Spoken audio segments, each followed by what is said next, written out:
Ask Mufti Tariq Masood. بسم اللہ الرحمن الرحیم۔ پہلا سوال ہے جی، تھوڑا سا حیا کے خلاف ہے، لیکن یہ چونکہ اس میں بہت زیادہ ابتلا ہے آج کل، اس لیے میں اس مسئلے کو باقاعدہ ریکارڈ کروا رہا ہوں۔ لیکوریا کے بارے میں کسی نے پوچھا ہے کہ اگر کسی لڑکی کو بیماری کی وجہ سے مسلسل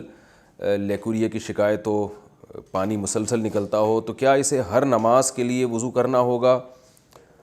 اور وہ پانی اگر کپڑوں پہ لگ جائے تو کیا کپڑے چینج کرنے ہوں گے؟ کیا ہوگا؟ نیز اگر فجر کے لیے وضو کیا تو کیا اسی وضو سے اشراق اور چاش کی نماز پڑھی جا سکتی ہے؟ یہ مسئلہ یہ ہے کہ دیکھیں، اس پانی کے نکلنے سے وضو بہرحال ٹوٹ جاتا ہے۔ خواتین کو جو مینسز کے ایام میں جو مینسز آتے ہیں نا، وہ تو مینسز ہیں، ان میں تو نماز بھی معاف ہے، روزہ بھی معاف ہے، روزے کی قضا کرنی پڑے گی، نماز کی قضا نہیں کرنی پڑے گی۔ لیکن مینسز کے علاوہ جو کسی بھی خاتون کو جو بھی پانی آتا ہے، بلیڈنگ ہو، چاہے وہ بلڈ ہی کیوں نہ آ رہا ہو، تو شریعت کی اصطلاح ہے، اس کو استحاضہ کہا جاتا ہے۔ استحاضہ کا مطلب یہ کہ مینسز کے علاوہ جو بلیڈنگ ہو رہی ہے یا اور بھی کوئی بھی نجاست جو نکل رہی ہے، وہ سب استحاضہ ہی کے حکم میں آتی ہے۔ تو اس میں شریعت کا حکم یہ ہے کہ عورت پر لازم ہے کہ وہ اپنے کپڑوں کو بھی پاک کرے اور اپنے جسم کو بھی پاک کرے اور پراپر وضو کر کے نمازیں پڑھے۔ یعنی بار بار بھی اگرچہ اس کو وضو کرنا پڑے تو اس کو بار بار وضو کرنا پڑے گا۔ لیکن ایک کنڈیشن ایسی ہوتی ہے کہ جس میں وہ عورت معذوروں کی فہرست میں داخل ہو جاتی ہے۔ معذور کا مطلب یہ ہوتا ہے کہ اتنی زیادہ رطوبت جسم سے خارج ہو رہی ہے یا اتنی نجاست بار بار خارج ہو رہی ہے کہ نماز کا پورا ٹائم گزر جائے اور آپ کو اتنا ٹائم نہ ملے کہ آپ باقاعدہ وضو کر کے پاک کپڑوں میں نماز پڑھ سکیں۔ میں دوبارہ اس کو آسان لفظوں میں بتاتا ہوں۔ یعنی زندگی میں کبھی بھی ایسا ہو جائے نا کہ نماز کا پورا ٹائم آپ کا گزر گیا اور آپ پاک کپڑوں میں اپنے آپ کو پاک کر کے وضو کر کے نماز ہی نہیں پڑھ پا رہے ہیں۔ مثال کے طور پر ہم مغرب سے عشاء کی نماز کا ٹائم لے لیتے ہیں، یہ بہت تھوڑا ہوتا ہے۔ فار ایگزامپل، سورج غروب ہو رہا تھا 6:30 پہ اور عشاء کا وقت داخل ہو رہا ہے 7:30 پہ، تو 1 گھنٹے کا ٹائم آپ کے پاس ہے۔ ایک مثال دے رہا ہوں میں سمجھانے کے لیے۔ اب کسی خاتون نے 6:30 بجے وضو کرنے کے لیے مغرب کی نماز کا یعنی ارادہ کیا اور وضو کرنے کے لیے وہ گئیں۔ اب انہوں نے دیکھا کہ بھائی میں وضو کر کے مصلی تک پہنچتی ہوں اور مجھے یہ پانی آنا شروع ہو جاتا ہے، یعنی میرے کپڑے ناپاک ہو جاتے ہیں کیونکہ اس پانی کے نکلنے سے وضو ٹوٹ جائے گا۔ تو انہوں نے دیکھا کہ بھائی میں جیسے ہی مصلی تک پہنچتی ہوں، نماز پڑھتی ہوں، یا تو نماز سے پہلے یا نماز کے دوران، یعنی سلام پھیرنے سے پہلے ہی جو ہے وہ وضو ٹوٹ جاتا ہے۔ تو وہ دوبارہ وضو کریں، پھر نماز کے لیے جائیں تو دیکھا پھر جو ہے نا اس طرح وضو ٹوٹ رہا ہے۔ تو 1 گھنٹے کے دوران ان کو ایک دفعہ بھی ایسا ٹائم نہیں ملا کہ جس میں پراپر پاک کپڑوں کے ساتھ وہ وضو کر کے نماز پڑھیں، پورے 3 فرض ادا کریں، اس میں سنتیں نہ ملائیں، 3 فرض ادا کریں، اور ان 3 فرض میں ایک دفعہ بھی ان کا وضو نہیں ٹوٹ رہا، یعنی ہر دفعہ وضو ٹوٹ رہا ہے، تو یہ اس کی علامت ہے کہ بھئی وہ نماز کا ایک ٹائم بھی، یعنی نماز کا پورا ٹائم ان پہ گزر گیا اس حال میں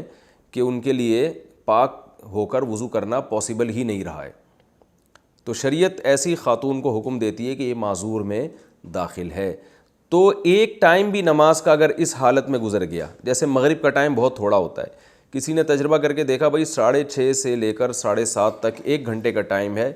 نماز کا، اس میں نماز قضا ہو جائے گی، تو اس پورے ٹائم میں کسی خاتون کو یہ اندازہ ہو گیا، یہ یعنی اندازہ لگانے کے لیے یاد رکھیں، یہ ضروری نہیں ہے کہ پریکٹیکل کریں بھی، وہ یعنی بار بار جائیں وضو کریں، ایسا کر لیں کہ ایک دفعہ وضو کر کے پوری نماز پڑھ کے دیکھیں کہ اس میں ٹائم کتنا لگتا ہے، تو اس ٹائم سے ان کو اندازہ ہو جائے گا کہ اس ٹائم کے اندر دوبارہ میرا وضو ٹوٹ رہا ہے کہ نہیں ٹوٹ رہا۔ تو اگر دوبارہ اسی ٹائم کے اندر وضو ٹوٹ رہا ہے تو یہ اس کی علامت ہوگی کہ بھئی آپ پورا ٹائم بھی پاک ہو کے نماز نہیں پڑھ سکتی، لہٰذا ایسی کنڈیشن میں آپ شریعت میں معذوروں کی فہرست میں داخل ہو جائیں گی۔ تو آپ پر پھر یہ شریعت یہ حکم دیتی ہے کہ جب ایک دفعہ بھی ایسا ہو جائے تو اب ایسی خاتون کے لیے پورے ٹائم کے لیے 1 دفعہ وضو کافی ہے، وہ 1 دفعہ وضو کریں، اسی سے فرائض بھی پڑھیں، سنتیں بھی پڑھیں، نوافل بھی پڑھیں، جب وہ ٹائم گزر جائے گا تو اگلی نماز کے لیے ان کو دوبارہ وضو کرنا پڑے گا، اور جس مرض میں وہ معذوری میں مبتلا ہوئی ہیں اس مرض کی وجہ سے یعنی اس لیکوریا کی وجہ سے وضو نہیں ٹوٹے گا۔ تو یہ مسئلہ ہے معذور کا۔ اب ایک دفعہ جب یہ ہو گیا نا، جیسے مغرب سے عشاء کے دوران تجربہ کر کے دیکھ لیا بھائی پورا ٹائم گزر جاتا ہے اور اتنی فرصت نہیں ملتی کہ پاک ہو کے نماز پڑھ سکیں، تو اب یہ نہیں کہ ہر نماز میں اتنا ٹائم گزرے، ایک نماز میں بھی جب اتنا ٹائم گزر چکا ہے کہ آپ پاک ہو کر وضو نہیں کر سکتے، تو اب جب ایک دفعہ ایسا ہو گیا تو اب معذوروں کی فہرست میں داخل ہو گئے۔ اب ہر نماز میں آپ نے صرف ایک ہی وضو کرنا ہے، اور اس سے فرائض، واجبات، سنت، نوافل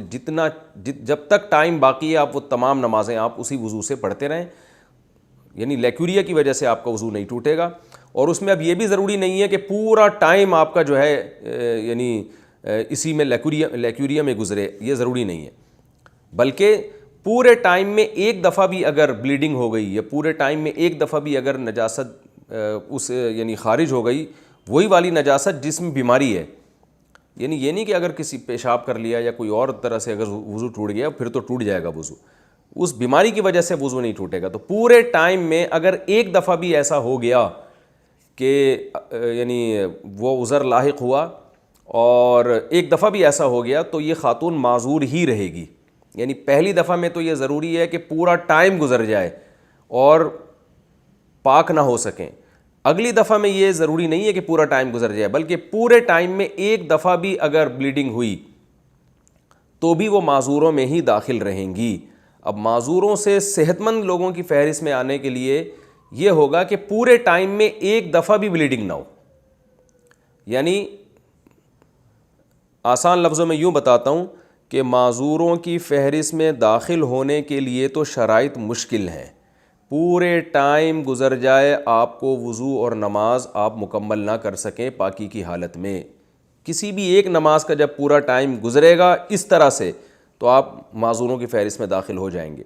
لیکن معذوروں کی فہرست میں داخل ہونے کے بعد پھر اس فہرست میں باقی رہنے کی شرائط بہت آسان ہے۔ اس فہرست میں باقی رہنے کے لیے اتنا کافی ہے کہ نماز کے پورے ٹائم میں ایک دفعہ بھی وہ عذر لاحق ہو جائے جس بیماری میں آپ مبتلا ہیں، ایک دفعہ بھی ہو گیا تو اس کا مطلب ابھی بھی معذوروں میں داخل ہے۔ تو معذوروں کی فہرست سے نکلنے کے لیے اب یہ ضروری ہے کہ کسی نماز کا پورا ٹائم آپ پہ گزر جائے اور ایک دفعہ بھی عذر لاحق نہ ہو۔ مثال کے طور پر مغرب اور عشاء کی ایک گھنٹے میں آپ نے ٹرائی کر کے دیکھ لیا بھائی آپ پاک ہو کے وضو کر کے نماز نہیں پڑھ سکتے، تو اس کا مطلب یہ ہے کہ آپ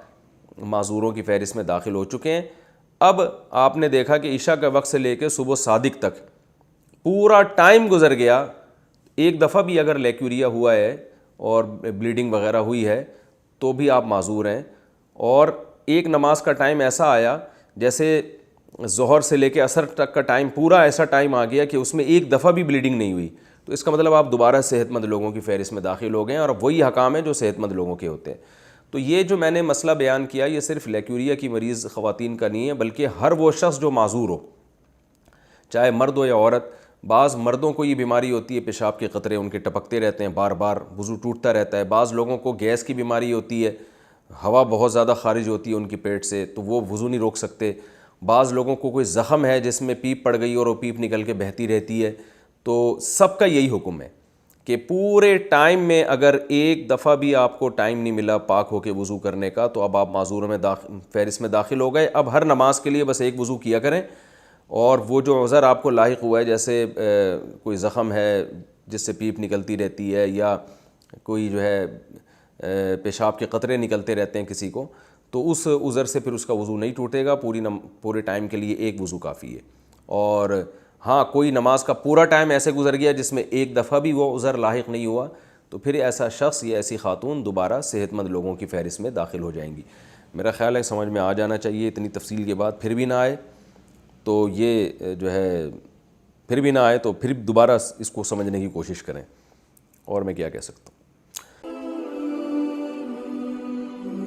آسک مفتی طارق مسعود۔